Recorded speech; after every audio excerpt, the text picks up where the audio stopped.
హల్లెలూయా. యేసే మనకు ఆశ్రయం అనే టీవీ కార్యక్రమాన్ని వీక్షిస్తున్న మీ అందరికీ నజరేయుడైన యేసుక్రీస్తు నామమున శుభములు. ఎలా ఉన్నారండి? దేవుడు తన రెక్కల చాటును భద్రపరిచి మరొక వారాన్ని మనకు అనుగ్రహించారండి.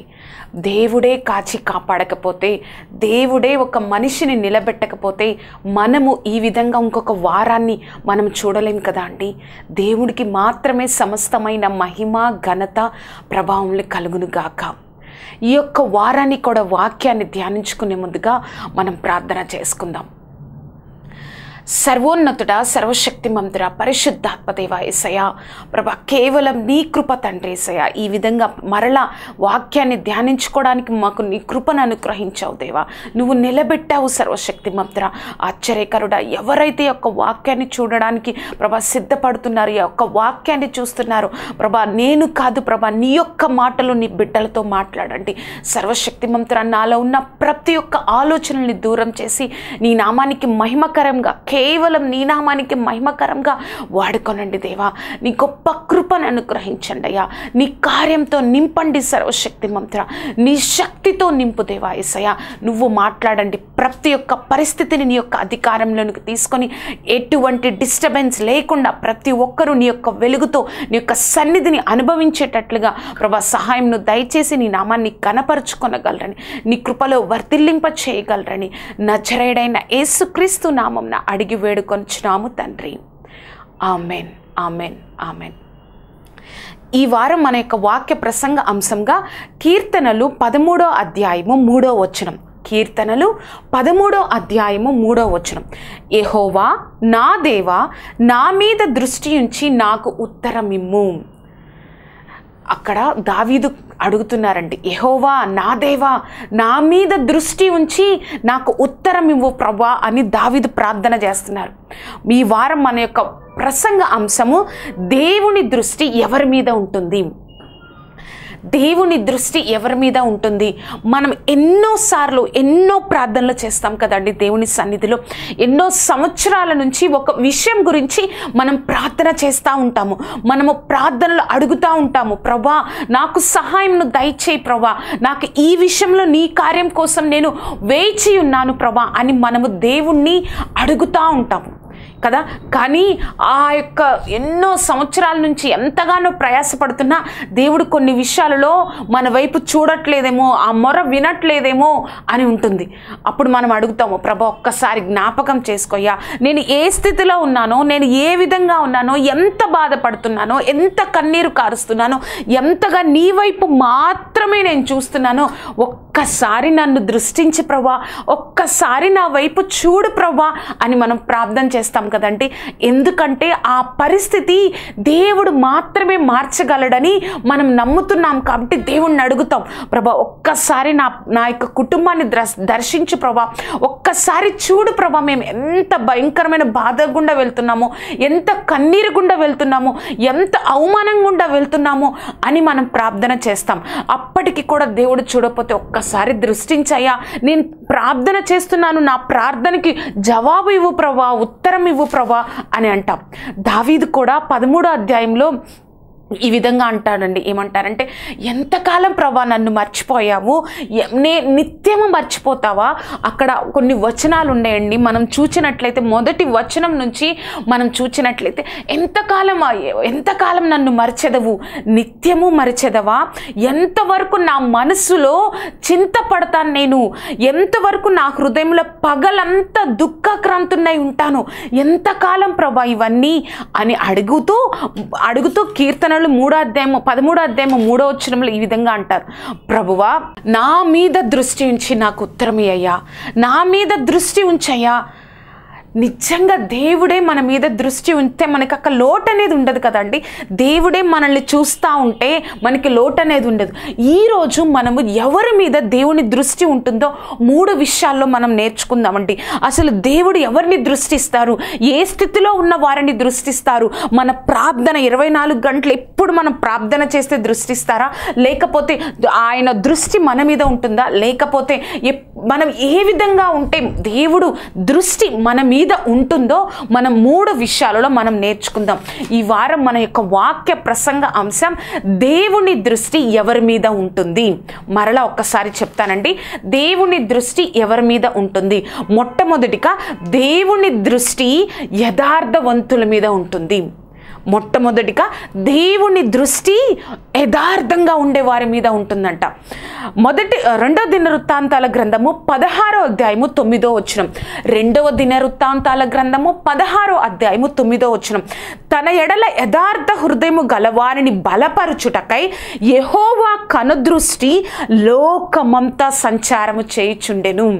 చూసారా అండి, నువ్వు నిజంగా యథార్థ హృదయంతో నువ్వు ఉంటే, యథార్థ హృదయంతో ఆయన సన్నిధిలో నువ్వు ఉండగలిగితే, యథార్థ హృదయం కలిగి ఆయన వైపు చూడగలిగితే ఆయన దృష్టిస్తాడంట నిన్ను. ఒక వ్యక్తిని బైబిల్లో చూద్దామండి, ఆయన ఏ విధంగా యథార్థ హృదయం కలిగి ఉన్నాడో, ఎంత గొప్ప ఆశీర్వాదాన్ని పొందుకున్నాడో, లోకమంతా సంచారం చేస్తున్నప్పుడు ఆ యథార్థ హృదయం దేవుడికి ఏ విధంగా కనపడిందో మనం చూద్దాం. యెషయా గ్రంథము 38వ అధ్యాయము 3వ వచనంలో అక్కడ ఆ యొక్క ప్రవక్త వచ్చి, నీకు మరణకరమైన రోగం వచ్చింది. ఆ మరణకరమైన రోగం అంటే ఏంటండి, ఇంకా ఆ రోగం ఎప్పుడు పోతుందంటే మరణించిన తర్వాతే పోతుంది. మరణకరమైన రోగం నీకు వచ్చింది. ఈ మరణకరమైన రోగం వచ్చింది అన్నప్పుడు హిజ్కియా ఈ విధంగా ప్రార్థన చేస్తున్నారు. చూద్దామండి. యెషయా గ్రంథము 38వ అధ్యాయము 3వ వచనంలో, యెహోవా యథార్థ హృదయుడినై సత్యముతో నీ సన్నిధిని నేను ఎట్లు నడుచుకుంటునో, నీ దృష్టికి అనుకూలంగా సమస్తము నేనెట్లు జరిగించితినో కృపతో జ్ఞాపకం చేసుకోనమని హిజ్కియా కన్నీళ్లు విడిచుచు యెహోవాకు ప్రార్థింపగా. ఏమన్నాడండి, యెహోవా యథార్థ హృదయుడైనై సత్యముతో నీ సన్నిధిలో నేను ఎలా ఉన్నానో ఒక్కసారి జ్ఞాపకం చేసుకోయా అని హిజ్కియా ఆ యొక్క భయంకరమైన స్థితి ఏమంటే ఇంకా ఎవ్వరు ఏమీ చేయలేరు, ఇంకా ఆ యొక్క మరణకరమైన వ్యాధి వచ్చింది, ఇంకెవ్వరు కూడా ఆ స్థితి నుంచి బయటకు తీసుకురాలేదు హిజ్కియాని. కానీ దేవుడి వైపు చూస్తున్నాడు. అప్పటి వరకు ఆయన ఏ విధంగా ఉన్నారండి, యథార్థ హృదయుడై, నేను ఏ విధంగా యథార్థ హృదయుడై సత్యమును అనుసరించి నడుచుకున్నానో ఒక్కసారి జ్ఞాపకం చేసుకో ప్రభా అన్నందుకు మనకు తెలుసు కదండి, మనందరికీ ఆ యొక్క దృష్టి, దేవుని యొక్క దృష్టి హిజ్కియా మీద పడింది. లోకమంతా సంచారం చేస్తున్న దేవుని దృష్టి హిజ్కియా మీద పడింది. ఆయన యొక్క ప్రార్థనకు జవాబిచ్చారు. గొప్ప ఎవ్వరికి ఇవ్వలేని ఆయుష్ను 15 సంవత్సరాలు ఆయుష్ను దేవుడు అనుగ్రహించాడు. అసలు హిజ్కియా ఏ విధంగా యథార్థంగా ఉన్నాడు, అసలు ఆయన యథార్థత ఏంటో ఇంకొక వచనంలో మనం చూద్దామండి. 2వ రాజుల గ్రంథము 18వ అధ్యాయము 6వ వచనం. 2వ రాజుల గ్రంథము 18వ అధ్యాయము 6వ వచనం.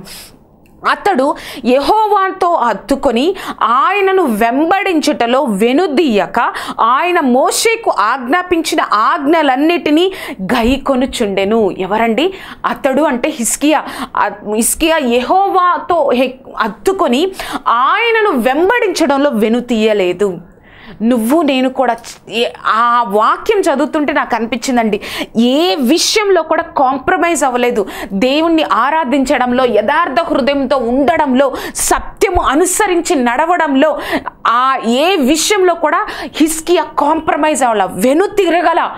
ఇది చిన్నదేగా, నేను ఒక రాజుని కదా, నేను చేస్తే ఏమవుతుంది, నన్ను అడిగే వాళ్ళు ఎవ్వరూ లేరు కదా అని హిజ్కియా అనుకోలేదండి. నో టర్నింగ్ బ్యాక్ అనమాట. ఇంకా వెనుతిరగల. నేను నిన్ను వెంబడించి నడుచుకుంటానని వెనుతిరగకుండా, ఏ పాపము దేవునికి అతనికి అడ్డు రాకుండా చూసుకున్నాడు. కాబట్టే దేవుడు అటువంటి భయంకరమైన స్థితిలో, ఎవ్వరు ఆ స్థితి నుంచి బయటకు తీసుకురాలేరు అన్న స్థితిలో హిజ్కియాను బయటకు తీసుకొచ్చి, ఆయన దృష్టి హిజ్కియా మీద ఉంచి, దేవుడు ఆ హిజ్కియాను బయటకు తీసుకొచ్చి అద్భుతంగా 15 సంవత్సరాల ఆయుష్నిచ్చారండి. నువ్వు నేను, నీ హృదయం నా హృదయం ఎలా ఉంది? యథార్థంగా ఉందా?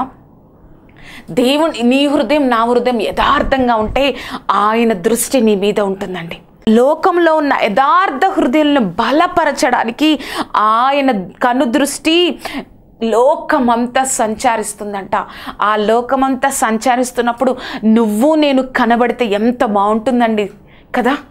అందుకే హిజ్కియా అన్నట్లుగా ఏ విషయంలో నువ్వు కాంప్రమైజ్ అవుతున్నావు? నీవు దేవుడికి ఏ పాపము విషయంలో, ఏ మాటల విషయంలో, ఏ యొక్క స్థితి విషయంలో నువ్వు కాంప్రమైజ్ అయిపోయి ఈ లోకంలో కలిసిపోయేటట్లు నువ్వు జీవిస్తున్నావు. తిరగలేదంట. యెహోవాను వెంబడించడంలో వెనుదీయక. ఏ విషయం కాదు, నేను రాజునే, అడుగుతారు, ఏం చేస్తారు, ఎవరు అడుగుతారు అని కాదు, నేను ముందు ఉండాలి. మనం కూడా అటువంటి కమిట్మెంట్తో, అటువంటి యథార్థ హృదయంతో, ప్రభా నీకు నాకు ఎటువంటి పాపం అడ్డు రాకూడదు ప్రభా, నేను వెనుదిరగను, నేను నీ దృష్టిలో యథార్థ హృదయుడై ఉంటాను ప్రభా అని నువ్వు ఎప్పుడైతే అనుకుంటావో, నీ క్లిష్ట పరిస్థితుల్లో నీ ప్రార్థనని దేవుడు వింటారు. నీ ప్రార్థనకి దేవుడు జవాబిస్తారు.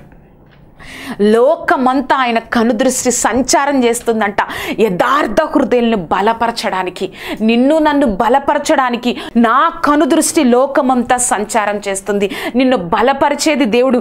లోకానికి నువ్వు యథార్థంగా ఉన్నప్పుడు, లోకానికి ఏ పాపం లేకుండా, ఏ పాపము చెయ్యను నేను, మాటల ద్వారా ఈ పాపము చేయను, ఇది తప్పు అని నువ్వు వేరే వాళ్ళకి చెప్తున్నప్పుడు వారు నిన్ను చూసి నవ్వుతారేమో, కానీ ఒక్కటి గుర్తుపెట్టుకో, ఆయన కనుదృష్టి నీ మీద ఉంది. ఆయనే గొప్ప, ఆ సమస్తాన్ని సృష్టించిన దేవుడే నిన్ను చూస్తూ ఉంటే వీళ్ళంతా అన్నారని ఇంకెందుకు బాధపడడం? ఎందుకు నువ్వు వెనుతిరుగుతున్నావు? ఏ యొక్క ఆలోచన, ఏ పాపము, ఏ పని కూడా ఆయనకు నీకు అడ్డు రాకుండా చూసుకొని యథార్థంగా నువ్వు జీవించగలిగితే దేవుని కనుదృష్టి నీ మీద, నా మీద ఉంటుంది. మన యొక్క వాక్య ప్రసంగ అంశం ఏంటి అంటే, దేవుని దృష్టి ఎవరి మీద ఉంటుంది? దేవుని దృష్టి యథార్థంగా ఉన్నవారి మీద ఉంటుంది. రెండవదిగా దేవుని దృష్టి ఆయన యందు భయభక్తులు గలవారి మీద ఉంటుంది.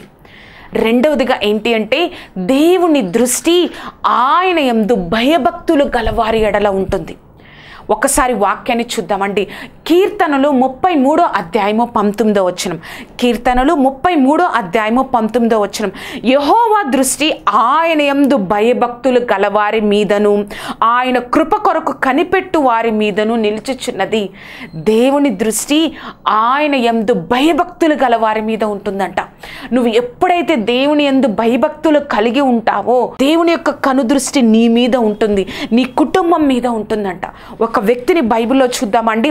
అపోస్తుల కార్యాలు 10వ అధ్యాయము 1-2 వచనాలు మనం చూసినట్లయితే, ఇటలీ పటాలమనబడిన పటాలములలో శతాధిపతి అయిన కొర్నేలి అను భక్తిపరుడొకడు కైసరులో ఉండెను.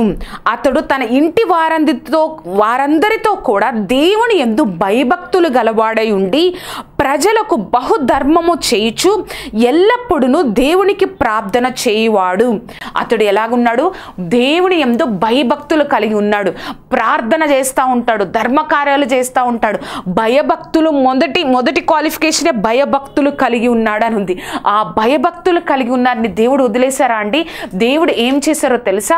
పేతుర్ని పంపించి, ఆ యొక్క వచనాలు మనం చూసినట్లయితే ఇంచుమించు 3 గంటలకు పేతురికి దర్శనాలు కష్టాన్ని కలిగించి నువ్వు కొర్నేలి యొక్క గృహానికి నువ్వు వెళ్ళు, నువ్వు కొర్నేలి గృహానికి నువ్వు వెళ్ళు అని చెప్పినప్పుడు ఇంచుమించు 3 గంటలకు కొర్నేలికి ఒక దర్శనం ద్వారా దేవుడు మాట్లాడి ఆ యొక్క దేవదూత ఆ యొక్క కొర్నేలితో మాట్లాడింది. చూసారండి, భయభక్తులు కలవారిని దేవుడు ఏ విధంగా కాపాడతారో. ఇంచుమించు 3 గంటలు, పగలు 3 గంటల సమయంలో దేవదూత కొర్నేలితో మాట్లాడుతుంది. అదే సమయంలో అక్కడ పేతురుతో దర్శనం ద్వారా దేవుడు మాట్లాడుతున్నాడు. అప్పుడు కొర్నేలి, నువ్వు పేతుర్ని మీ గృహానికి ఆహ్వానించు అని చెప్పినప్పుడు తన పనివారిని, తన సేవకులను పిలిచి కొర్నేలి పేతురు దగ్గరికి కొంతమందిని పంపించారు. అక్కడ ఉన్న పేతుర్ని తీసుకుని రండి అని చెప్పినప్పుడు పేతురు కూడా ఆ గృహానికి వచ్చాడు. ఆ గృహానికి వచ్చినప్పుడు ఏం జరిగిందంటే, పేతుర్ని దేవుడు ఆ యొక్క గృహానికి తీసుకొచ్చినప్పుడు పేతురు వస్తారని వాళ్ళు ఏం చేశారో తెలుసా?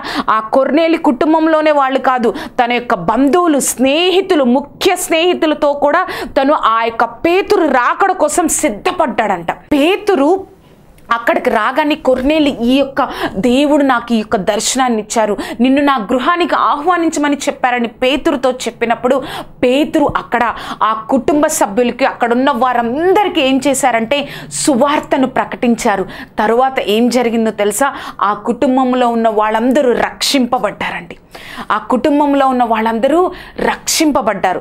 ఆయన దృష్టి కొర్నేలి మీద పడింది కాబట్టి దేవుడు అతన్ని రక్షణలోనికి, కుటుంబాన్ని కాపాడుకునేటట్లుగా దేవుడు చేశారు. అక్కడ ఒక వాక్యాన్ని పేతురు గారు చెప్తారండి.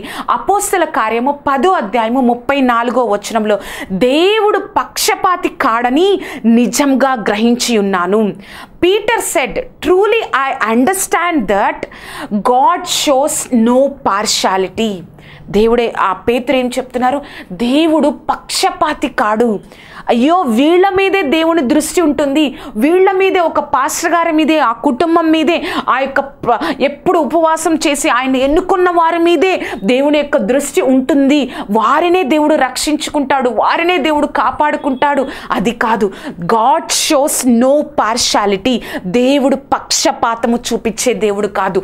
ఆ కొర్నేలి భయభక్తులు కలిగి ఉన్నాడు కాబట్టి దేవుడు యొక్క దృష్టి ఆయన మీద ఉంచి ఆయన కుటుంబాన్ని, ముఖ్య స్నేహితులని దేవుడు రక్షించుకున్నాడు.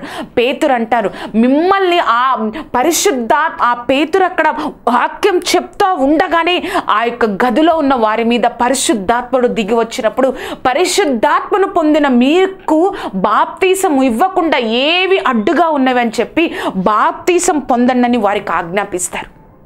చూసారా అండి, గాడ్ షోస్ నో పార్షాలిటీ. నువ్వు నిజంగా భయభక్తులు కలిగి ఉంటావా దేవుని యందు, ఆయన దృష్టి నీ మీద ఉంటుంది.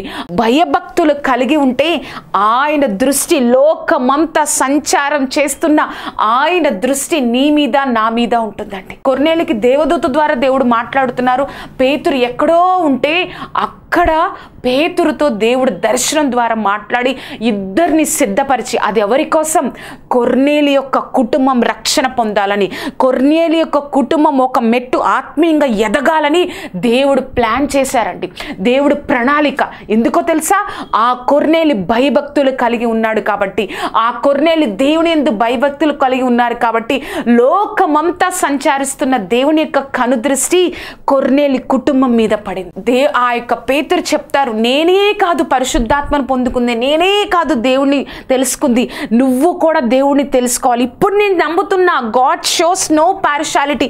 దేవుడు పక్షపాతం చూపించే దేవుడు కాదని నేను నమ్ముతున్నానని అపోస్తల కార్యాలు 10వ అధ్యాయము 34వ వచనంలో పేతురు కొర్నేలికి చెప్తారండి.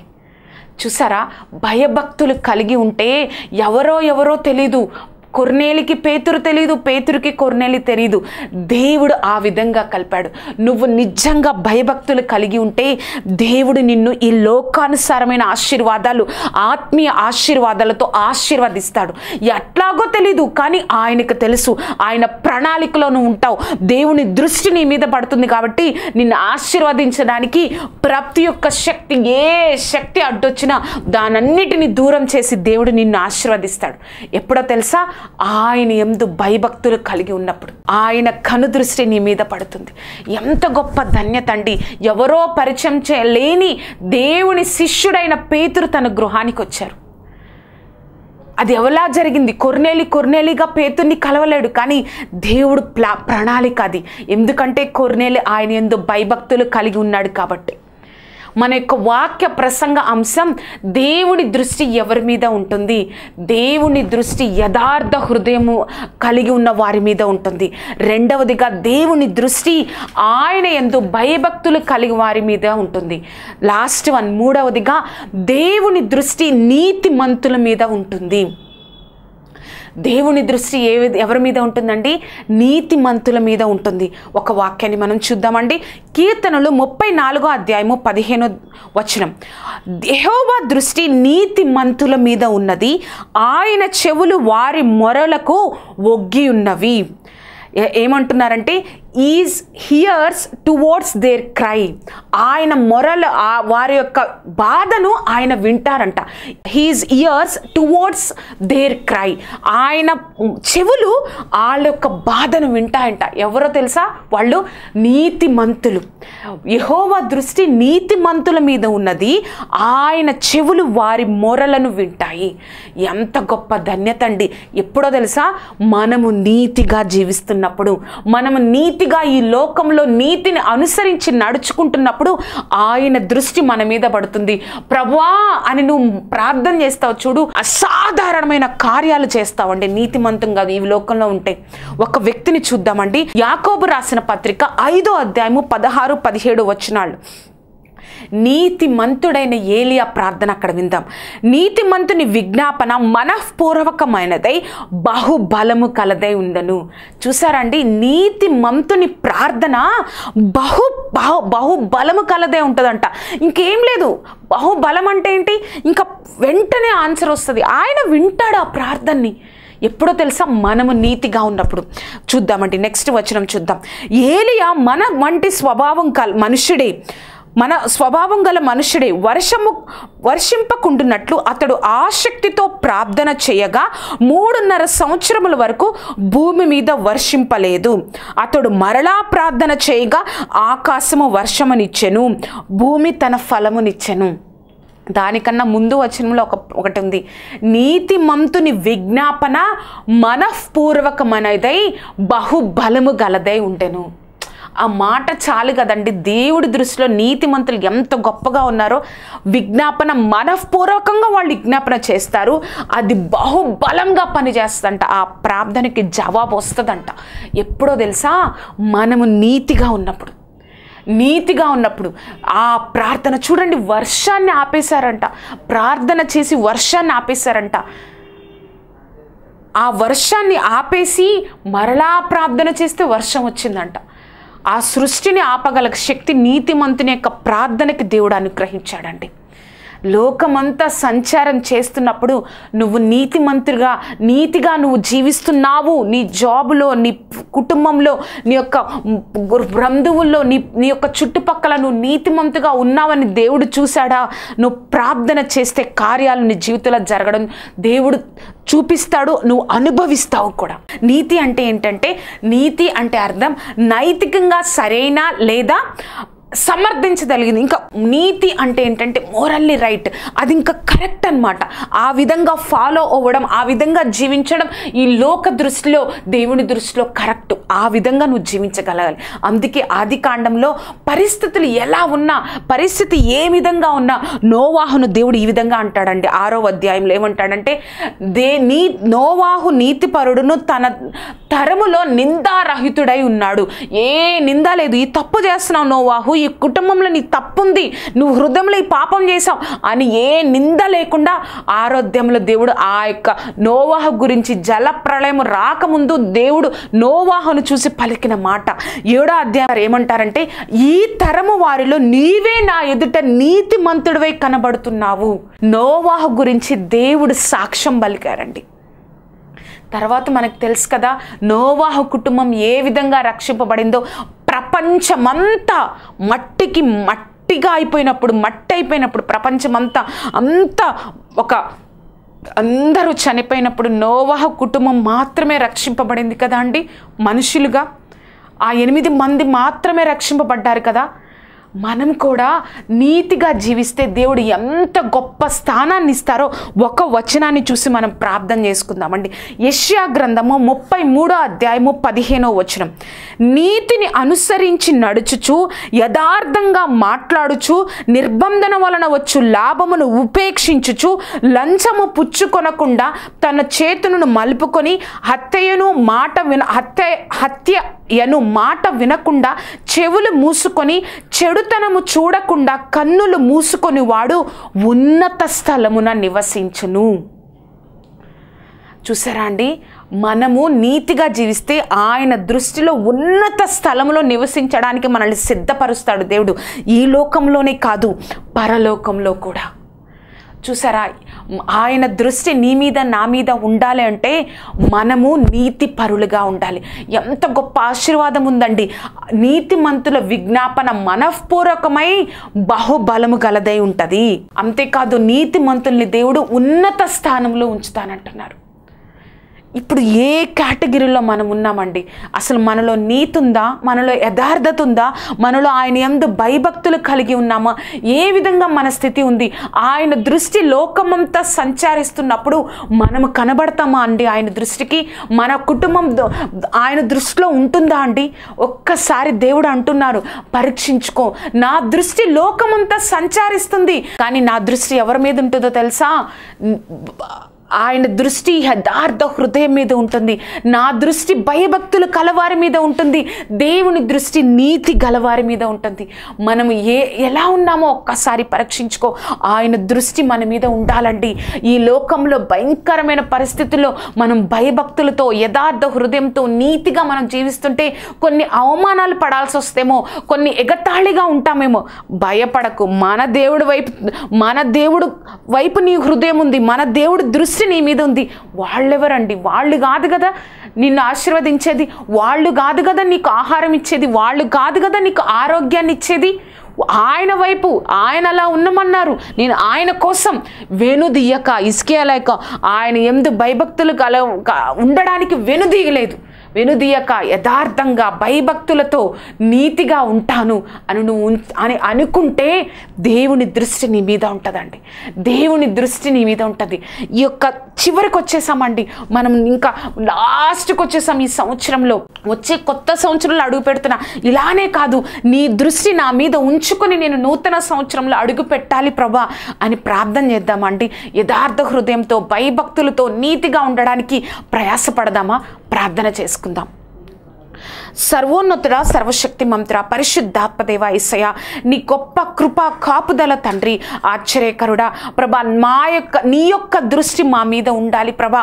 ఈ కార్యక్రమాన్ని చూస్తున్న ఎవరైతే ఈ కార్యక్రమాన్ని చూశారో యథార్థ హృదయంతో నీ యందు ఉండాలి ప్రభా. భయభక్తులు కలిగి సర్వశక్తి మంత్ర నీతిగా ఈ లోకంలో జీవిస్తున్నప్పుడు నువ్వు ఊహించని ఉన్నత స్థలాలలో మమ్మల్ని ఉంచుతావు సర్వశక్తి మంత్ర యేసయ్య. హిజ్కియాని మాకు ఒక ఎగ్జాంపుల్గా చూపించావయ్యా. హిజ్కియా జీవితం ఏ విధంగా ఉన్నది, కొర్నేలు యొక్క జీవితం, ఎక్కడో ఉన్న పేతుర్ని ప్రభా భయభక్తులు కలిగి ఉన్నాడని ఇంటికి తీసుకొచ్చి సువార్త ప్రకటించేటట్లుగా చేసి ఆ కుటుంబాన్ని రక్షణలోనికి తెచ్చావయ్యా యేసయ్య.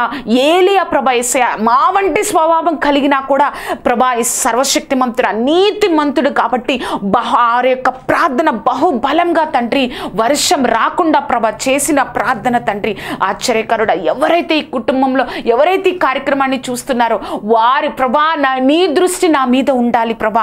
నీ దృష్టి నా కుటుంబం మీద ఉండాలి ప్రభా. నీ దృష్టి నా కుటుంబ సభ్యుల మీద ఉండాలి ప్రభా అని ప్రార్థన చేస్తున్నారు. యథార్థంగా భయభక్తులతో నీతితో ఉండడానికి వారికి నీ యొక్క సహాయము మాకు కావాలయ్యా. నీ యొక్క సహాయము మాకు కావాలి ప్రభా. సహాయమును దయచేయండి. నీ యొక్క గొప్ప కృపను అనుగ్రహించి తండ్రి, ఈ లోకంలో సంచారం చేస్తున్నప్పుడు, నీ యొక్క దృష్టి సంచారం చేస్తున్నప్పుడు ప్రభా నేనున్నాను ప్రభా, నీ కోసం నేనున్నాను ప్రభా. నీ యొక్క బిడ్డగా నీ లోకంలో ప్రభా నా బిడ్డ నా ఉంది అని నువ్వు సంతోషించాలయ్యా. నువ్వు దృష్టించినప్పుడు మమ్మల్ని చూసి నువ్వు సంతోషించాలి. మా కుటుంబాలను చూసి, మా హృదయాల్ని చూసి, మా జీవితాలని చూసి ప్రభా అటువంటి గొప్ప స్థితిని మాకు అనుగ్రహించి ఈ కార్యక్రమం చూస్తున్న ప్రతి ఒక్కరూ నీ దృష్టిలో ప్రభా గొప్పవారిగా నీ దృష్టి సంచారం చేస్తున్నప్పుడు వారు యథార్థంగా భయభక్తులు కలిగి నీతి కలిగి ఉండడానికి ఉండడానికి సహాయంను దయచేసి మేమందరం నిన్ను సంతోషపెట్టి ఈ లోకంలో ప్రభా పరలోకంలో ఉన్నతమైన స్థితిలో మేము ఉండడానికి నీ గొప్ప కృపను పొందుకోవడానికి మాకు సహాయంను దయచేసి నడిపించగలరని నజరేయుడైన యేసుక్రీస్తు నామమున అడిగి వేడుకొంచున్నాము తండ్రి. Amen, amen, amen. చూసారు కదా అండి, ఆశ ఉంది కదా అండి, ఆయన దృష్టి మన మీద ఉండాలని ఆశ అయితే ఉంది కదా, ఆశ ఉంది కాబట్టి ఆయన దృష్టి మన కుటుంబాలు ఆయన దృష్టిలో ఉండాలి అని ఈ నెలంతా మనం ప్రార్థన చేసుకొని నూతన సంవత్సరంలో మనం ప్రవేశపెడదాం. ఈ కార్యక్రమం మీకు ఆశీర్వాదకరంగా ఉన్నట్లయితే మీ యొక్క బంధువులకు స్నేహితులకు ఈ కార్యక్రమాన్ని పరిచయం చేయండి. దేవుని దృష్టి మన కుటుంబాలలో మన మీద ఉండునుగాక. దేవుడు మిమ్మల్ని దీవించునుగాక. Amen, amen.